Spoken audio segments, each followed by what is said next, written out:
अब नाटक करना बंद करो केंद्र सरकार।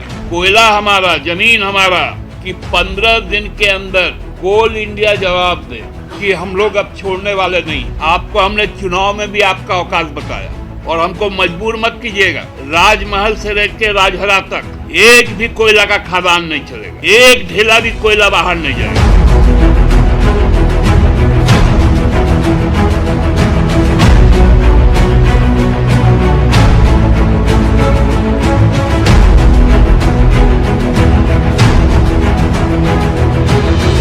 झारखंड में हेमंत सोरेन सरकार केंद्र सरकार से बकाया 1.36 लाख करोड़ रुपए लेने के लिए एक्शन में आ गई है। हेमंत सरकार इसे राज्य का वैधानिक अधिकार बताते हुए कानूनी कार्रवाई की तैयारी में जुट गई है, जिसके लिए केंद्र को 15 दिनों का अल्टीमेटम भी दिया गया है। वहीं झारखंड सरकार ने राजस्व विभाग के सचिव को मामले में नोडल अधिकारी नियुक्ति कर कोल इंडिया को उसकी सहायक कंपनियों से बकाया वसूली का जिम्मा भी सौंपा है। इस विवाद के चलते जेएमएम ने भी अपना स्टैंड क्लियर करते हुए केंद्र को साफ चेतावनी दे दी है कि यदि जल्द ही रॉयल्टी का भुगतान नहीं हुआ तो राज्य में कोयले की ढुलाई रोक दी जाएगी। लेकिन समझने वाली बात यह है कि क्या इस लड़ाई में झारखंड को कोई फायदा होने वाला है या फिर केंद्र और राज्य के बीच यूं ही टकराव बढ़ता जाएगा। और अगर केंद्र राज्य सरकार को रॉयल्टी की रकम नहीं देती है तो हेमंत सरकार को कितना नुकसान होगा। आपको बता दें कि मुख्यमंत्री ने स्पष्ट कहा है कि राज्य का वैधानिक अधिकार झारखंड सरकार ने केंद्र सरकार को 1.36 लाख करोड़ रुपए के कोयला बकाया की वसूली के लिए कानूनी कार्रवाई शुरू कर दी है। इसके तहत राज्य सरकार ने राजस्व निबंधन और भूमि सुधार विभाग के सचिव को इस मामले में कानूनी प्रक्रिया शुरू करने के लिए अधिकृत किया है। यह निर्णय सरकार की पहली कैबिनेट बैठक में लिया गया था। मुख्यमंत्री हेमंत सोरेन ने कहा कि यह बकाया राशि झारखंड का वैधानिक अधिकार है और इसके अभाव में राज्य में विकास कार्यों पर गंभीर असर पड़ रहा है। वहीं राज्य सरकार द्वारा जारी की गई अधिसूचना में कहा गया है कि राजस्व निबंधन और भूमि सुधार विभाग के सचिव को नोडल अधिकारी नियुक्त किया गया है। उन्हें केंद्र सरकार से 1.36 लाख करोड़ रुपए के कोयला बकाया की वसूली के लिए तत्काल कानूनी कार्रवाई शुरू करने का निर्देश दिया गया है। इसके साथ ही अधिसूचना में कोल इंडिया लिमिटेड और उसकी सहायक कंपनियों से वॉस्ट कोयले की रॉयल्टी, कॉमन कॉज बकाया आदि की अदायगी में आने वाले अड़चनों को दूर करने के लिए महाधिवक्ता से परामर्श लेने की बात कही गई है। मुख्यमंत्री हेमंत सोरेन ने केंद्र सरकार पर झारखंड के साथ न्याय न करने का आरोप लगाया है। उन्होंने 2 नवंबर को सोशल मीडिया प्लेटफॉर्म एक्स पर पूर्व में ट्वीट पर लिखा था कि देखिए, प्रधानमंत्री और गृह मंत्री झारखंड आ रहे हैं। मैं फोल्डेड हैंड से फिर से उनसे अपील करता हूं कि झारखंड में 1.36 लाख करोड़ रुपए कोयला बकाया का भुगतान करें। यह राशि झारखंड के विकास के लिए अत्यंत महत्वपूर्ण है।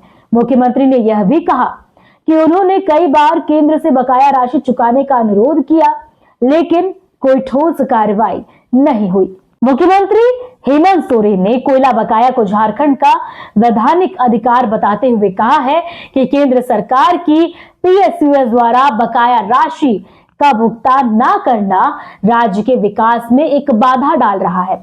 यह राशि झारखंडियों के अधिकारों और उनके भविष्य से जुड़ी है और इसके अभाव में राज्य को अपूरणीय क्षति हो रही है। वहीं हाल ही में सुप्रीम कोर्ट की 9 न्यायाधीशों की बेंच ने झारखंड के पक्ष में फैसला सुनाते हुए कहा है कि राज्य को अपने खनन और रॉयल्टी से जुड़े अधिकारियों की वसूली करने का अधिकार है।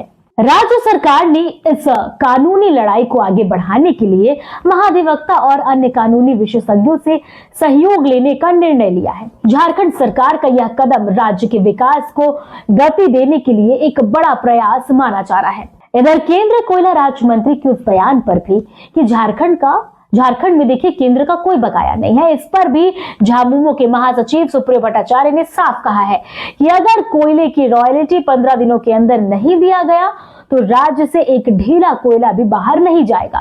उन्होंने कोयला कंपनी के अधिकारियों को चेतावनी देते हुए कहा कि राजमहल से लेकर राजधनवार तक कोयला ढुलाई बंद करा दी जाएगी।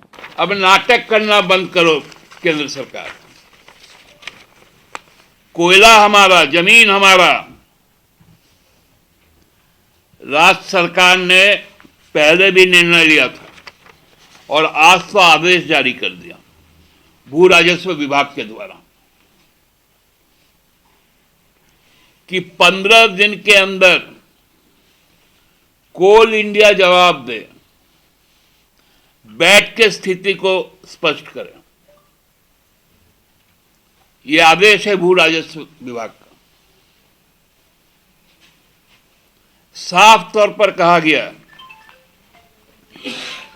कि हम लोग अब छोड़ने वाले नहीं हैं। आपको हमने चुनाव में भी आपका औकात बताया और हमको मजबूर मत कीजिएगा।